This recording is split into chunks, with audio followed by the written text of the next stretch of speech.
Well, that was a tough one. Give credit to Minnesota. They did a really good job in terms of being able to get out on us 28-0. So there was a lot of critical mistakes that we made. Not all, obviously, by the players. I'm absolutely embarrassed that I got a unsportsmanlike. And when, you expect composure from your team and then you're doing that, like that's a bad look. So I think we all can be better, myself, number one at the forefront of that. So, this is a humbling league at times, and credit to them. They did more than we did to win the game, and we got to bounce back from it. We got to learn from it and get better. I understand what you're saying there, but one, did you get an explanation as to why they didn't apparently hear you or react when you were trying to call the timeout? You could see on the replay calling it, and did Vinovich acknowledge that while you might have... too demonstrative. So, I mean, because I didn't like cuss at the official or anything like that, but he said I was too demonstrative. So that's what he called. What your frustration, your demonstrative reaction was based on the line judge not responding? Yeah, I don't really get into that. Like, I don't know. I was trying to call timeout. I didn't think they saw me. So it is what it is. They made the call. They made the call. I think Jordan's accuracy got better as it went along, and did he struggle a little bit early in that area, did you think? I don't know. I got to go back and watch it all, to be honest with you. That's a pretty good unit on that side of the ball. They do a good job of giving you some tough looks and then bailing out of there. I thought for the most part in the first half, they played a lot of soft zone, a lot of soft coverage, and unfortunately, we just didn't get enough completions. But I did think he looked, as the game went, it seemed to me that he looked more and more comfortable. We made more explosive plays, which is tough to do when a team's sitting back in two shell.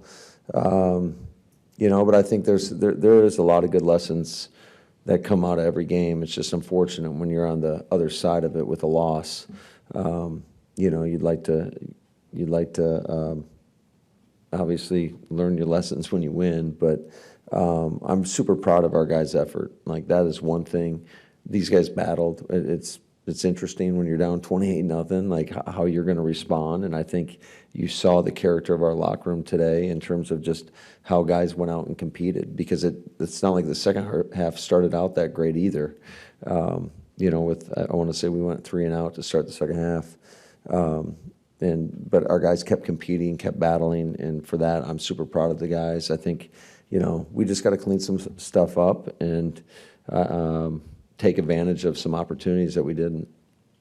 You had such a good play calling rhythm the last couple of weeks. Was getting behind the big issue this week, or do you think early on that Jordan struggles and whatever else might contribute to the slower start offensively? Yeah, we had a good first drive, going down there and missing a field goal, and it's not like at any point in time I didn't feel like we couldn't move the ball. We missed some plays, and you can't do that. And credit to them, they went out and scored on their first three possessions. And when you're down 21-0, that really changes the whole complexion of the game, how you call the game. Like I told the team at halftime, you can't get it all back at once. But I just go back to just the resiliency that our team showed to be able to continue to battle, because you don't always see that. Now, I know you had said it probably wouldn't be an exactly split backfield this year, earlier in the year. What has been the thinking the last couple of weeks, kind of splitting time between Josh and Emmanuel? I don't know what the exact snap counts were, so until I go back and take a peek at it, you might know. It looked like they were alternating last week.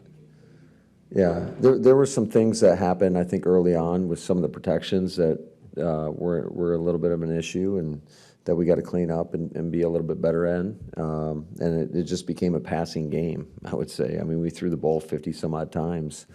So that's why there was a little more balance than normally would be. I know it's not an excuse, but how challenging is it to play without Jair when you probably are planning to have him on Wednesday and Thursday, so the whole game plan is probably... Yeah, I'm not going to go down that road, Bill. I mean, it's just, It is what it is. That's no different than an in-game injury. You got to make an adjustment as a staff, and to me, that's an excuse. I will never use that around here. Like, next man up, we gotta adjust our game plan if need be. Does it help you? Absolutely not. I mean, you want your best players out there, but I'll never go down that road of using that as an excuse. I know it's, I'm sorry, did something happen to him on Thursday that in practice? was- Exactly. It happened on a play in practice, and that's part of football. And I don't think it's going to be anything like too significant or too long term, but we'll see if he's available this week or not. I know it's still week 4, but do you need to reevaluate your kicker position? I got a lot of confidence in Braden. I do. I think that, I know it's tough. We all want the results. I think he's a young guy, and a lot of times with young kickers that you go through this. Certainly, I think I know he's disappointed, but I still got a lot of belief in him. I've seen it in practice. I told you guys from day one, the day he got here, and just have seen his ability. So, it's just part of it. Unfortunately, it wasn't his day, but I got a lot of confidence and wouldn't blink if we have to put him out there in another situation. Matt, did Jordan's knee keep you from going under center maybe as much as you would have wanted, or was that not a factor at all? I think it was more than 21-0 after 3 drives. Certainly, we did have a plan for that in terms of doing a little bit more pistol. I don't think we envisioned throwing the ball 50 times. That's never the plan going into any game. Usually, if you're in a game of like that, it's probably not going your way. So, again, give them a lot of credit. I think Flores does a hell of a job. I think they've really upgraded their talent on the defense side of the ball. Those guys do a really good job of reading what you're doing and defending your concepts. And ultimately, it took us too long to adjust to it and to have any sustained drives that accumulated in points. What were you considered when the risk outweighing the reward with keeping Jordan out there in that first? No. What do you think of his toughness that he did show? I mean, obviously, clearly, there was some pain at some point. Yeah, I think he's a hell of a competitor. We got a lot of trust, belief, and faith in him, and I love how he battles. And I think that's one of the things that you absolutely love about him is just his composure. It's just he's never too high, never too low, and he just keeps competing and he keeps battling. And so I'm super proud of his effort. Wicks had a couple drops. Did you think it was important to go back to him, because you guys went back to him after that, just because you're going to need him for the rest of the game and as the season goes on? Yeah, I think he's he's a really talented player, and I think you guys can all see that. I think sometimes you have some of those moments. I just think it all comes back down to, the consistency, which you show on a daily basis, and making sure that you're doing everything in your power. And I got a lot of faith in him and in not only him as a person, but his ability. And I was proud of how he responded as well. I thought he showed some mental toughness to be able to continue on and made some plays down the stretch. The interception where he threw it up to Wicks on first down, would you like to see him take a sack since it was first down, or were you fine with that decision? Well, yeah, it just, again, they give you a lot of, obviously, I'm not fine with that. We never want to just throw a ball up, like that. But I do think he believes in it and has faith in our receivers. Unfortunately, they got a defensive backfield that has really good ball skills. And so, obviously we got fooled by the look. They brought an all-out pressure. Harrison Smith was coming up untouched off the edge. And, he threw one up. Typically in that situation, the play calls for an out route. He gave him a go route, which is fine. I mean, we give him that autonomy, and sometimes you're going to be right and sometimes you're going to be wrong. Unfortunately, in that instance, he was wrong. Did the x-rays show anything concerning on Christian? Not that I know of. I haven't talked to any of our medical people. I have talked to Christian, and he told me that he thought it was just a sprain.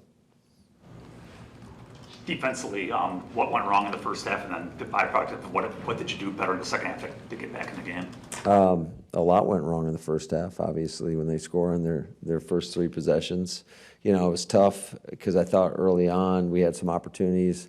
I think it was 3rd and 14, and they hit a high cross for an explosive gain. You know, they caught us. They did a good job. They got a man zone tell, saw we were man coverage, got to the man beater, and they got us there. And then we had an opportunity too. I believe it was on that first drive where Sam gets flushed, and you know, we got to make that play. We make that play, who knows what happens. 2 more, please. Matt, if I missed it, I apologize. The end of the first half sequence where you ended up getting the penalty. Yeah, I already talked about it.